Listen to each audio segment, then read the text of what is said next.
thought I'd make a different type of video. This is actually the first time I've done it without holding a stick or someone beside me. And to walk in the morning, when you do as much exercise as I do, your body will tell you when you're ready. And it told me that I was ready to walk just with holding on one side. I usually need a stick for the stability.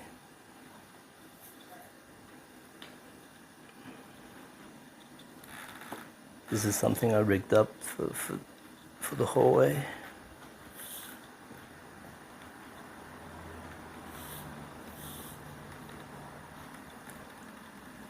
I was just watching the video. Actually, turn the camera to get the title. The title of the video.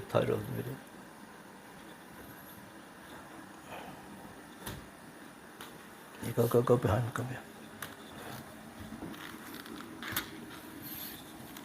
And it's about a girl who broke her back, and she's riding a horse again.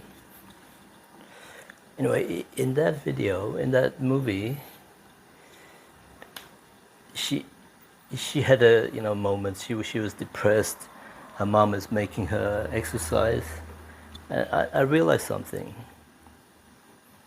I recovered so well because no one ever had to make me exercise. I wanted it really, really badly.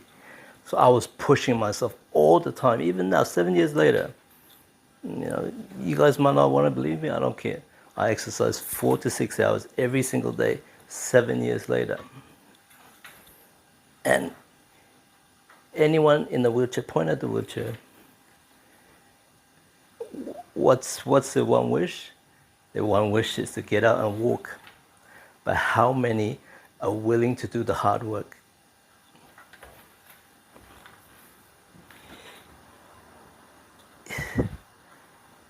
You are not going to get out of the wheelchair by wishing it or praying about it, or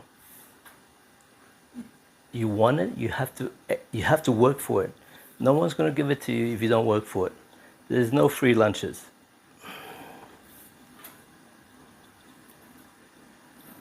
And how many times have I fallen walking?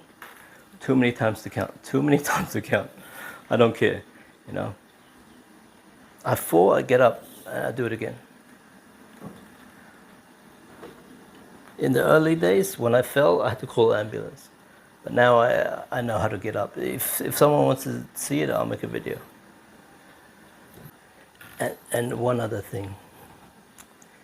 Do not make excuses. Do not say, I've got no one to help me.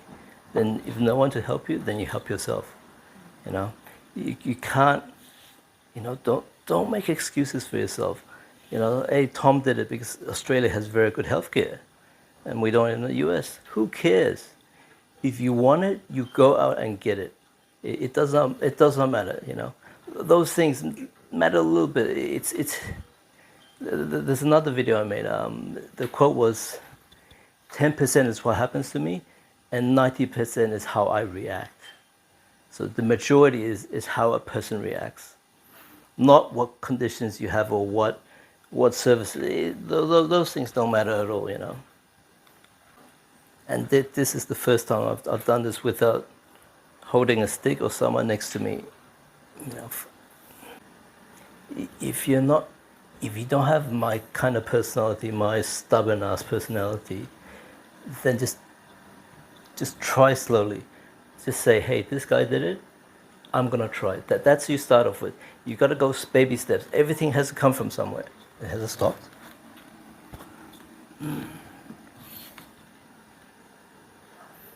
And you always have to start from somewhere.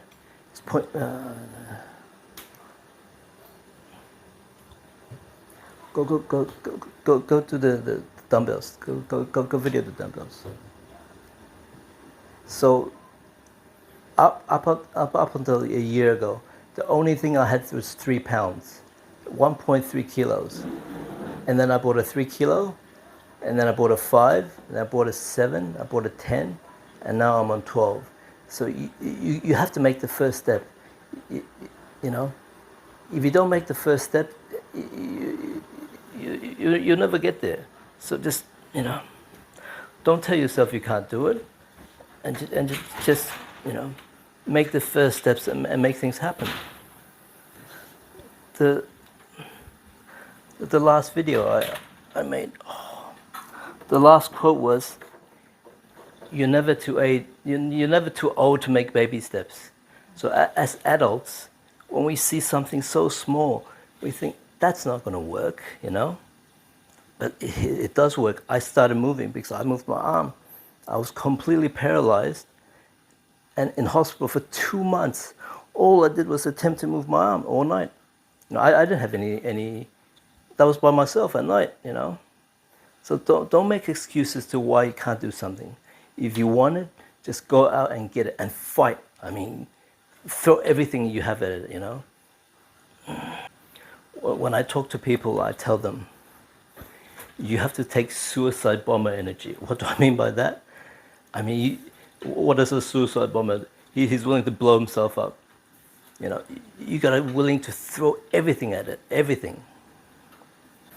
And this has only taken me a month and a half. We started a month and a half ago. We started walking without that stick, and someone walked beside me so I can, you know, push him and get my balance every once in a while. And today is the first time I decided that my body was telling me, hey, you're ready for this.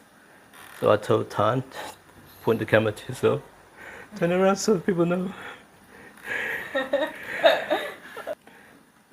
Don't walk beside me. And she moved aside, and actually it was with Tan the first time I walked with the 2 sticks and no one holding. Again, I said, Tan, take your hands off the belt, point it to the belt.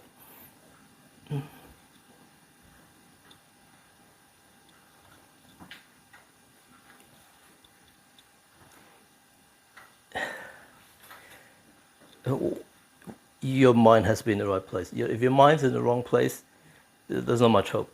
If you keep telling yourself, oh, it can't be done, the doctor told me I can't walk, all that is going to drown you. There's not much hope for you.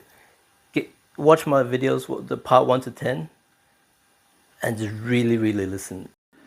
Now, I had to recreate this video because we never filmed this section, this part where, for the past month and a half, in the daytime with the carers, I didn't use the walking stick. I just got them to stand beside me. And in the very beginning, they probably held onto my arm. And as I got a bit more confident, I told them to let go of the arm. And they just walked beside me. And if I lost balance, I kind of nudged them and I can get back into balance. And only this morning was when I told Tan to just leave my side. Just, you know, don't touch me at all, and we'll see what happens. I'm going to end this video with some quotes. I'm going to dedicate it to Julie. Now, I did some cyber snooping, and I found out Julie, the one in my comments, she is a grandmother. Now, what is going on? The people fighting is a grandmother and an almost 50-year-old guy. What's wrong with you guys, man? You know, put a bit more effort into it. Fight back. Don't sit there feeling bad about yourself. I kind of understand. Anyone that's been on this earth for decades, we've seen some shit, you know. So we know how to fight back.